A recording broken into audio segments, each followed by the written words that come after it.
Hi everyone, my name is Mustafa Kassim. I'm the founder, CEO of Row Media. Firstly, big thank you to Dialog.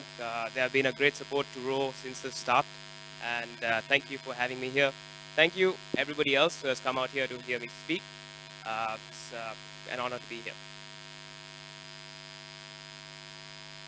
Okay, so as everybody knows, Row Media is South Asia's new media platform. We create high quality content in 5 languages, reaching millions of users each month. Today, I want to talk to you all about our journey, how we have evolved over the last 4 years, and how we are changing the vernacular content landscape in South Asia. So I'll take you guys through the story of what Row does. Um, let's go back 4 years. During the summer of 2014, I graduated from California State University. I was studying economics. It was really boring, and I always dreamed of coming back to Sri Lanka and starting my own startup. And what I realized while I was studying in the US was that Sri Lanka doesn't have a good enough digital content platform, because when I graduated or when I went to the US to study, the war had just ended. So a lot of interesting developments and positive change was happening in the country.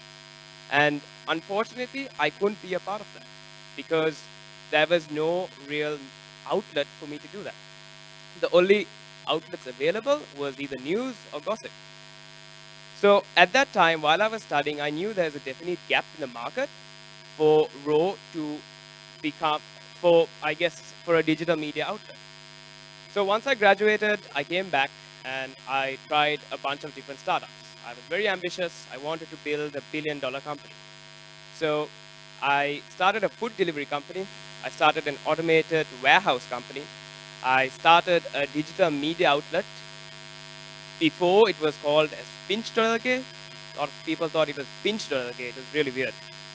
So uh, one of the Pinch.lk or Pinch.lk finally rebranded to Row, and we got started. We hired a few freelance writers and we started creating content uh, similar to what BuzzFeed was doing at that time or Mashable was doing. And 2 years went by and really nothing happened because I was doing multiple other things. The team was freelance and Row was just stuttering around.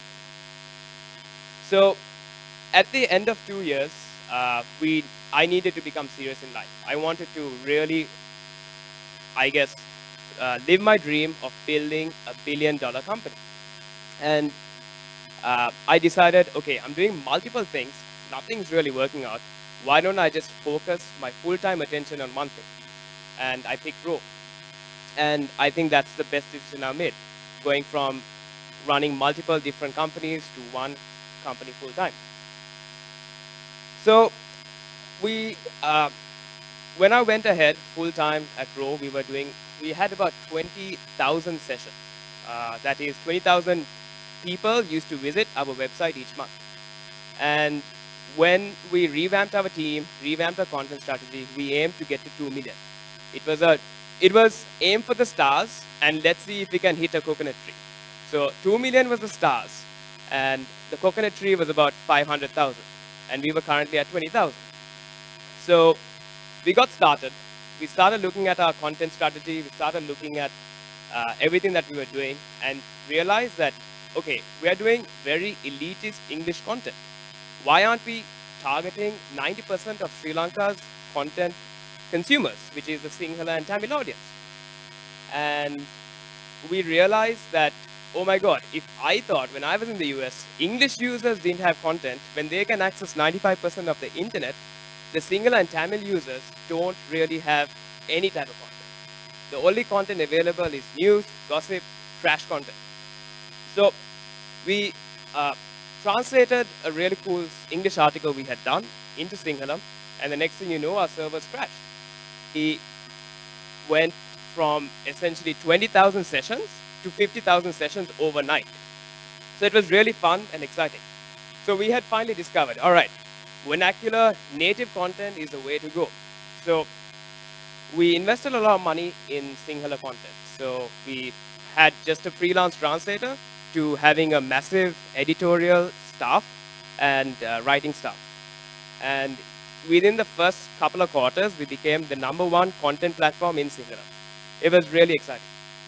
So using that momentum that we had really built up over the last in Sinhala and the win that we had after the two first years of struggling, we decided, okay, I personally want to build a $1 billion company, and I can't do a $1 billion company with a $20 million population. We have to go bigger, and we have to go further than Sri Lanka. So we took a bold move and moved into Bangladesh. Everyone is like, "Are you nuts going to Bangladesh?" But we were like, let's try it and see. If the Sinhala audience didn't have good content, we were fairly sure that the Bengali audience doesn't have good content as well. So we got started in Bangladesh, and it was really exciting as well. And within the first 3 months of our Bangladesh operation, we became the #1 content platform in Bangladesh. So it was back-to-back success. Sinhala was great, Bangladesh was great, things were going well. We had a lot of interest, the company was doing well, the staff were motivated. And we were like, all right, Sri Lanka, we did it, Bangladesh, we did it, and the company is growing. But now we got to tackle India. I mean, there's no point being good in Sri Lanka and Bangladesh when you're not good in the main market, which is India. So we were very bold and very naive, and we got into India. We said, hey, we can do Sri Lanka and Bangladesh, why can't we do India? So we got into India, and it was a bloodshed. 1 year went by, no revenues, barely any audience. The competition was killing us, and we didn't know what we were doing. It was really, really difficult. So that 1 year was, I guess, the hardest year of mine at Pro, because we didn't even have funding at that time. So managing the burn, India, when you convert a Sri Lankan rupee to Indian rupees, is 2.6. It's really steep. So India was really difficult for us. But one thing that came out of India was that we were able to learn and optimize. We took our time. We said, okay, let's give it a week. Let's give it a week. Every week, we're like, let's give it another week. Let's try this. Let's try another thing. And eventually, we were able to find success. So just to give everybody some quick context as to what type of content works in non-English is infotainment content. Like I said, the type of content available right now is really trashy. You have gossip, sexual content, hate news, fake news, clickbait, all the negative type of content is available. But there isn't any informative, credible content available that, I guess, promotes good and promotes education and positive impact towards society. That's the type of content that we do. Essentially, the stuff that you probably learn at school, but better packaged. And in India, what was really interesting was we had to focus on a couple of specific niches for us to succeed. In Tamil, particularly, we started doing tech content, and that was a massive success.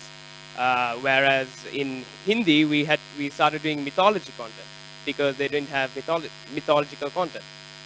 So we learned a lot over the last 4 years. The first 2 years really didn't count because we didn't have a full commitment in. But the last 2 years was really exciting. We went from being just an English brand to a brand that's creating content in 5 different languages. So here's where we are at today. Last 6 months, we have published 3,650 original content pieces. We have had 232 million video views, 35 million sessions, 47 million page views. The average time on page is 10 minutes. We have had 197 million minutes viewed.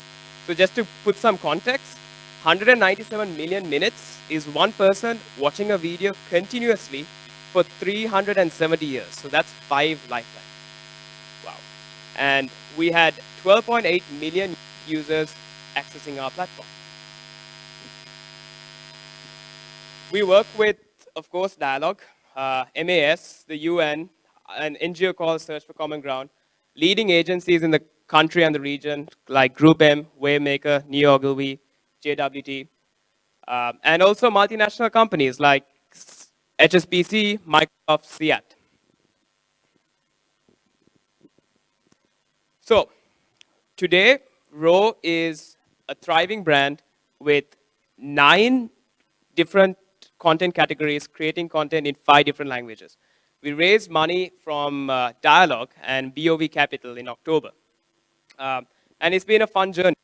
But we're just getting started. I think there's a long way to go, and our story is just getting started. All right, so enough about Ro. I mean, you guys are probably tired of hearing that word. So let's talk about the space, right? Right now, there are 500 million internet users in the region. So 2017 had 500 million. In 2021, there's going to be 1 billion internet users. So you're going to have 500 million more internet users coming online, and 90% of those 500 million internet users are going to be non-English. So there is a lot of opportunity if you're a brand, if you're a content creator, or if you're an influencer, media company. Start thinking beyond your own circles and start creating non-English content, because that's where the opportunity is and that's where the content requirement is.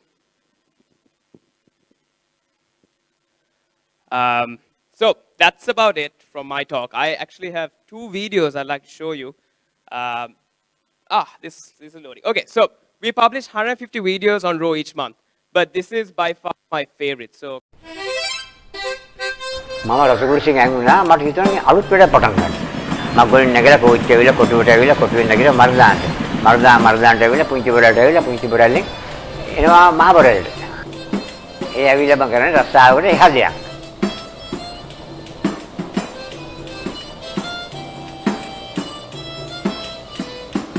මගේ නම ජොනස්ටන් ಭಾರತ විජේසූරිය.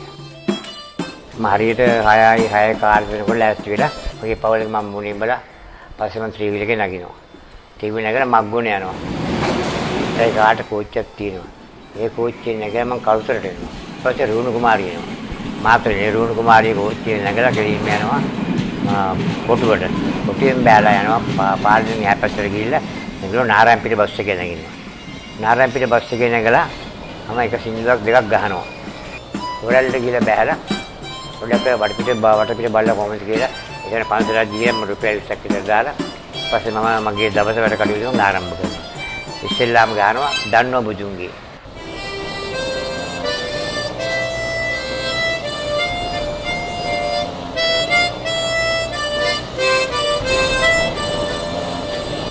දැන් 1955 මම ගිහුවා inter school ගිහුවා. Inter school ගහලා ඒකෙන් දින්නේ ඊට පස්සේ ගියා සබ්ෂීල් ආවා. සබ්ෂීලෙන් ගත්ත මේක ඇවිල්ලා බෙස්ට් බොක්ස් කප් එකක්. දැන් මාත් එක ගෙදරගත්ත ඒගොල්ලෝ දැන් ප්‍රොබේෂන් ඔෆිසර් ඒගොල්ලෝ රිටයර් වෙලා මම්මත් දන්නේ නැහැ මම අතින් ඇවිල්ලා අරනකම්.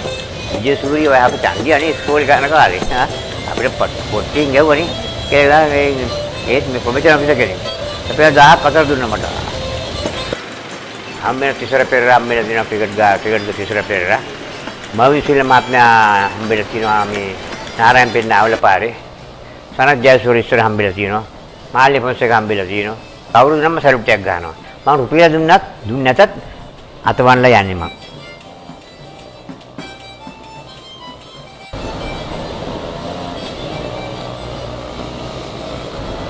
ඉස්ලාම් බගව ත්‍රිගුණා මම ලැජ්ජාවට.